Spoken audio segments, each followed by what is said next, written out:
સુરતમાં વારંવાર રખડતા કૂતરાઓનો આતંક સામે આવી રહ્યો છે, ત્યારે પાંડેસરાના તૃપ્તિનગરમાં રખડતા કૂતરાઓએ ઘર નીચે બેસેલી એક યુવતી પર હુમલો કરતા તેમને સારવાર માટે હોસ્પિટલે ખસેડી છે. સુરત મહાનગરપાલિકા દ્વારા રખડતા કૂતરાઓનો આતંક ક્યારે દૂર કરાશે તે હવે સમજાતું નથી, કારણ કે કરોડો રૂપિયાના રસીકરણ અને ખસીકરણ પર ખર્ચ કરાયો હોવાનું પાલિકા બતાવે છે, પરંતુ રખડતા કૂતરાઓનો આતંક તો દિવસે ને દિવસે વધી રહ્યો છે.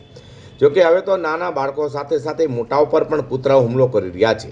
વાત છે સુરતના પાંડેસરા વિસ્તારની. સુરતના પાંડેસરા વિસ્તારમાં આવેલા તૃપ્તિનગરમાં ઘર નીચે બેસેલી યુવતી પર રખડતા કૂતરાએ હુમલો કર્યો હતો અને યુવતીને હાથ તથા પગના ભાગે બચકા ભરતા યુવતીએ બૂમ કરી મૂકતા લોકો દોડી આવ્યા હતા અને હોસ્પિટલે ખસેડી છે.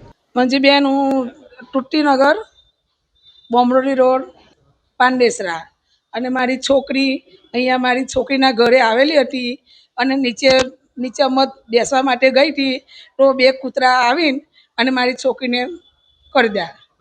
બે કૂતરા હતા સાહેબ, બે હતા, એક હાથમાં કાઢ્યું અને બે પગમાં કાઢ્યા અને બંને કૂતરા કર્યા છે.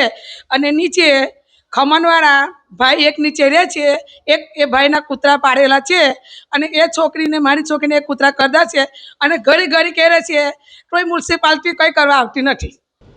આ યુવતીને કૂતરાના મોઢામાંથી છોડાવી સારવાર માટે હોસ્પિટલે ખસેડાઈ હતી. જોકે સુરતના રોજે રોજ વધી રહેલા રખડતા કૂતરાનો આતંક ક્યારે દૂર થશે તે જોવું રહ્યું.